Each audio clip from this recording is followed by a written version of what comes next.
Well, hello there, friend. Sit down for a second. Pour yourself a warm cup of tea, or something stronger if that's your flavor, and give an old man a few minutes of your time. I promise you'll laugh, maybe cry, and by the end of it, you might even smell better. Now, you asked a question most folks tiptoe around like it's a rattlesnake sunbathing on the porch. How often should you bathe after 60? That one. It's a juicy topic, and believe me, I've got stories and wisdom older than some of the soap bars I've kept for special occasions. So, let me tell you the truth. But I won't just give you a boring lecture. I'll walk you through my story, through memories that smell of lavender, muscle rub, and yes, sometimes old socks. Let me set the scene for you. I'm Paul Walker, 80 years old, with 2 new knees, a cranky back, and a heart full of stories. I've lived through cassette tapes, disco fever, dial-up internet, and the horrifying rise of armpit-scented natural deodorants. So when I tell you I know something about hygiene and growing old, you better believe me. I used to bathe every single day when I was younger. Heck, sometimes twice if I was trying to impress a girl. But then something funny happened around my 60s. No, not just wrinkles and hair in weird places. I'm talking about this realization. Bathing daily didn't feel the same anymore. My skin got dry like the Sahara. My balance got iffy. My bathtub turned into an Olympic obstacle course. And suddenly the question became real. How often is enough? When bathing becomes a chore, everything changes. I remember one winter morning, must have been about 10 years ago. I got into the shower, slipped on a bit of soap, and performed what I can only describe as a slow-motion yoga fall with jazz hands. I laid there butt naked, praying my wife wouldn't walk in and laugh herself into a coma. That was the day I realized something had to change. See, after 60, your body doesn't bounce back. It complains loudly. And your skin, oh, it gets real sassy. Wash it too much, and it'll rebel with itching, flaking, and rashes. Suddenly, clean becomes inflamed. So I had to find the sweet spot. Not too much, not too little, like seasoning soup. Let me tell you about the dermatologist who made me feel like a dirty old sock. I visited a skin doctor once, hoping for a miracle cream to make me look 59 again. Instead, she said, "Paul, you're bathing too often." I looked at her like she just told me Elvis was still alive. She said, "Older adults don't need to shower every day. 2 to 3 times a week is sufficient unless you're heavily sweating or soiled." I said, "Ma'am, if I only bathed twice a week when I was 30, I'd have been single forever." She laughed. I didn't. It felt like she was giving me permission to be gross. But as weeks went on, I noticed something. My skin? Softer, less flaky. I didn't smell like a locker room either. Turns out soap is a double-edged sword, especially after 60. Now here's where it gets real personal. Friend, ever sit on the porch in your robe, sipping your coffee, and suddenly feel a breeze in places you forgot existed? Well, that's aging. I started focusing more on spot cleaning. You know what I mean? The important zones, pits, privates, and piggies. That's right, armpits, downstairs business, and your feet. Give those a daily wash with a warm cloth and mild soap, and you'll stay fresh without stripping your body of its precious oils. Now, if you're still active, gardening, working out, dancing like you're on So You Think You Can Still Move, then yes, rinse off more often. But otherwise, skip the full soak once in a while. Your body'll thank you. Let me tell you a little bathroom secret. I once installed one of those handheld shower heads. Best decision since marrying my late wife. I could sit on my shower stool aim that thing wherever I needed it, and feel like a king controlling a mini waterfall. It made bathing less of a chore and more of an adventure.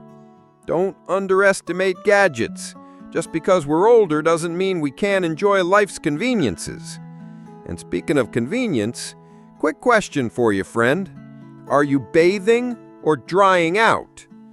Do you feel itchy after every shower? Skin peeling like old wallpaper? That's not age, that's overwashing. Every time we scrub like we're removing sins from our past, we strip away our skin's natural moisture.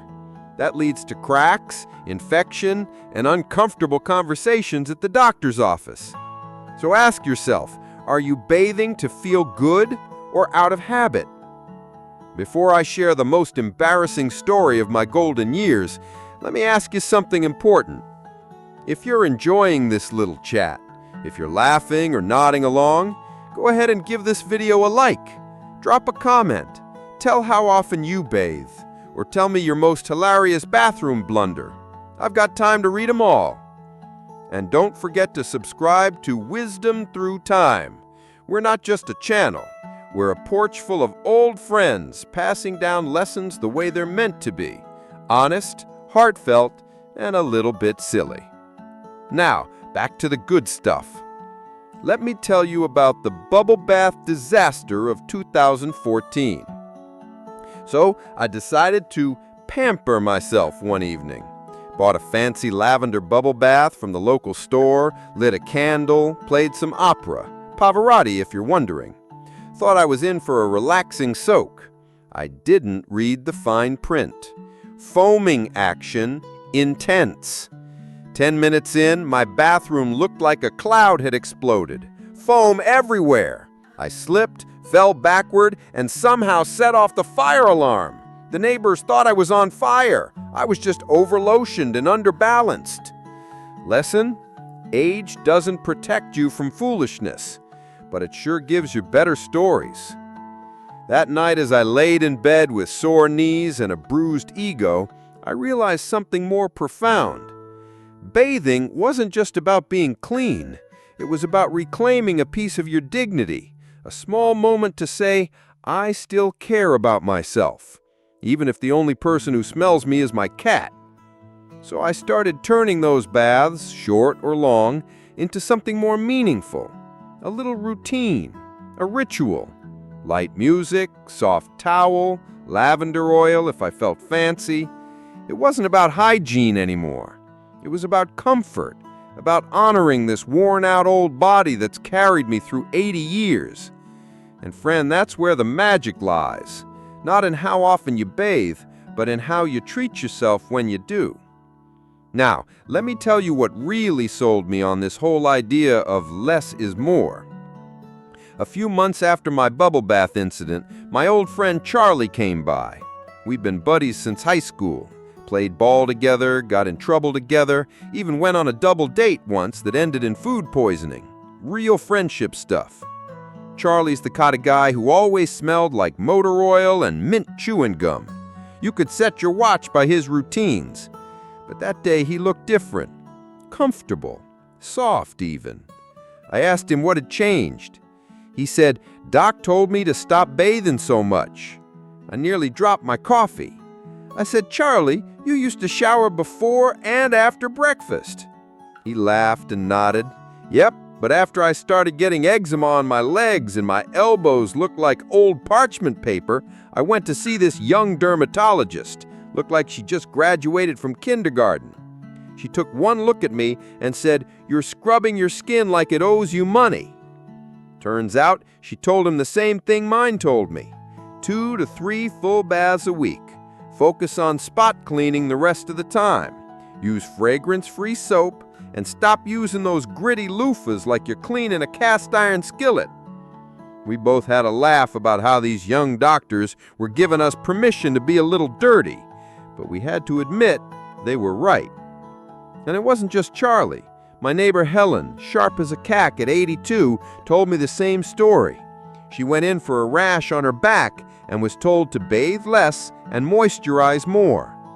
She said, I spent my whole life being told to scrub like the Queen was coming for tea. Turns out all I needed was a gentle wipe and a dab of coconut oil. So friend, it's not just me. It's a whole generation learning that smelling fresh doesn't mean stripping your skin raw. And sometimes smelling like lavender and sanity is better than lemon bleach and dry elbows. Now, here's the sweet part, friend. After I cut back on the full showers and embraced the gentler routine, I started noticing changes, not just in my skin, but in my mood, in my energy, in how I looked at myself in the mirror. My skin? Oh, it feels like suede now. No more flaky snowstorms on my shirts. No more scratching like I've got ants in my sleeves. My mornings?